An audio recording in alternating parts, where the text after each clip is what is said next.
नमस्कार साथियों। आज का हमारा टॉपिक है quantity theory of money, demand for money, मुद्रा का परिमाण सिद्धांत। इसमें हम हमारे सिलेबस में दो तरह की थ्योरी है, क्लासिकल थ्योरी जिसमें है फिशर समीकरण और कैम्ब्रिज समीकरण, फिर है केन्जियन थ्योरी जिसमें शामिल है कीन्स का सिद्धांत। अब हम बात करेंगे कि मुद्रा का परिमाण सिद्धांत क्या है, ये क्या बताता है। मुद्रा का परिमाण सिद्धांत मुद्रा की मांग का सिद्धांत है। मुद्रा का परिमाण सिद्धांत की परिभाषा, मुद्रा का परिमाण सिद्धांत ये बताता है कि मुद्रा की पूर्ति एवं कीमत स्तर में प्रत्यक्ष एवं आनुपातिक संबंध होता है। मुद्रा का परिमाण सिद्धांत ये बताता है कि मुद्रा की पूर्ति एवं कीमत स्तर में प्रत्यक्ष एवं आनुपातिक संबंध होता है, अर्थात मुद्रा की पूर्ति दुगनी होने पर कीमत स्तर दुगना हो जाता है तथा मुद्रा का मूल्य क्रय शक्ति आधा हो जाता है। इसी प्रकार मुद्रा की पूर्ति आधी होने पर कीमत स्तर आधा एवं मुद्रा का मूल्य दुगना हो जाता है। कहने का मतलब यह है मुद्रा की पूर्ति एवं कीमत स्तर में प्रत्यक्ष एवं आनुपातिक संबंध होता है। अब हम इसे चित्र द्वारा समझते हैं। यहाँ चित्र एक में क्षैतिज अक्ष पर दे रखा है मनी सप्लाई और लंबवत अक्ष पर दे रखा है प्राइस लेवल। जब मुद्रा की पूर्ति 1 M है तो कीमत स्तर 1P है। जब मुद्रा की पूर्ति 2 M है तो कीमत स्तर उसी अनुपात में बढ़कर 2P हो जाता है। इसी प्रकार मुद्रा की पूर्ति बढ़कर 3 M हो जाती है तो प्राइस लेवल भी बढ़कर 3P उसी अनुपात में बढ़ जाता है। अब यहाँ जो दूसरा चित्र है उसमें बता रखा है कि मनी सप्लाई और वैल्यू ऑफ मनी में क्या संबंध है। अब जैसे मुद्रा की पूर्ति OM 1 M है तो कीमत स्तर 1/1P है। जब मुद्रा की पूर्ति बढ़ के डबल हो जाती है तो कीमत स्तर भी घट के वैल्यू ऑफ मनी घटकर आधी हो जाती है 1/2P। जब मुद्रा की पूर्ति तिगुनी हो जाती है 3 M हो जाती है तो वैल्यू ऑफ मनी मुद्रा का मूल्य घटकर 1/3P हो जाता है। M दुगना P दुगना, मुद्रा का मूल्य 1/P आधा, M आधा P आधी और मुद्रा का मूल्य L/P दुगना।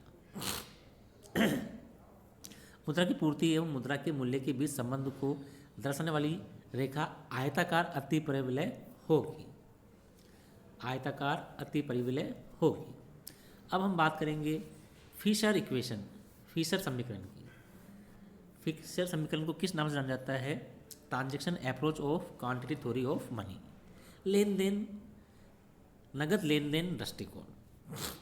मान्यताएं, अर्थव्यवस्था में पूर्ण प्रतियोगिता है, अर्थव्यवस्था में कोई सरकारी हस्तक्षेप नहीं है, मजदूरी तथा कीमत स्तर पूर्णतः परिवर्तनशील है, व्यक्ति व्यर्थ मुद्रा अपने पास नहीं रखता है। इसका कारण यह है कि मुद्रा का उपयोग केवल वस्तुओं एवं सेवाओं के विनिमय के माध्यम के रूप में ही होता है, अर्थात मुद्रा की मांग की ब्याज लोच शून्य है। अर्थव्यवस्था में उदग्र समायोजन होता है।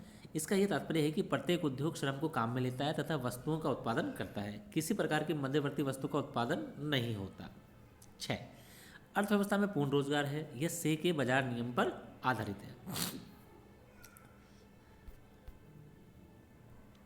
अब समीकरण दिया है फिशर ने, वो क्या है? MV बराबर PT।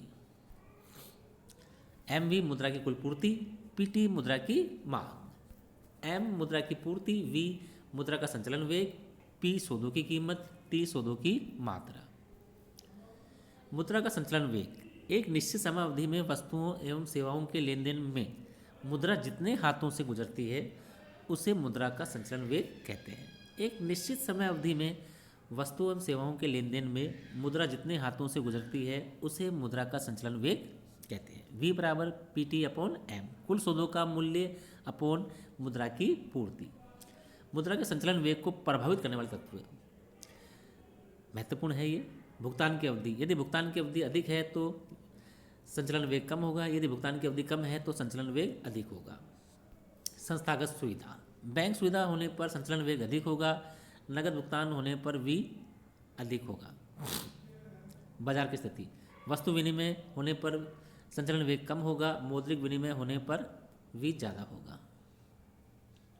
विकास का स्तर, विकसित देशों में संचलन वेग अधिक होगा, अविकसित देशों में भी कम होगा। आर्थिक स्थिति, मुद्रास्फीति की स्थिति में भी ज़्यादा होगा, मंदी में भी कम होगा। राजनीतिक स्थिरता, संचलन वेग कम होगा, राजनीतिक अस्थिरता संचलन वेग ज़्यादा होगा।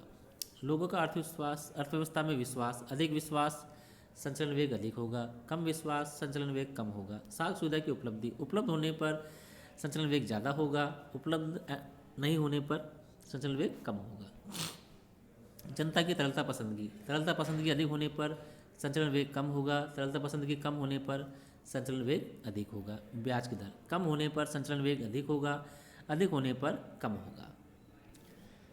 अब हम इसको एक गणितीय उदाहरण द्वारा समझाते हैं। एम वी बराबर पी टी, पी बराबर M V upon T. M 100 है, वी 4 है, टी 50 है। तो पी का मूल्य आया 8। जब एम 100 है तो पी का मूल्य 8 है। जब हम मुद्रा की पूर्ति को 100 से बढ़ाकर 200 कर देते हैं तो पी 16, तो पी 16 आ जाता है। जिस प्रकार हम देखते हैं कि जिस अनुपात में मुद्रा की पूर्ति बढ़ती है उसी अनुपात में कीमत स्तर भी बढ़ जाता है। यदि हम एम वी बराबर एम डैश वी डैश बराबर पी टी समीकरण लेते हैं तो भी कोई दिक्कत नहीं है, मानता है एम एम एम डैश का अनुपात स्थिर रहता है। धन्यवाद साथियों, इसका बाकी बचा हुआ भाग हम अगले वीडियो में लेंगे। धन्यवाद।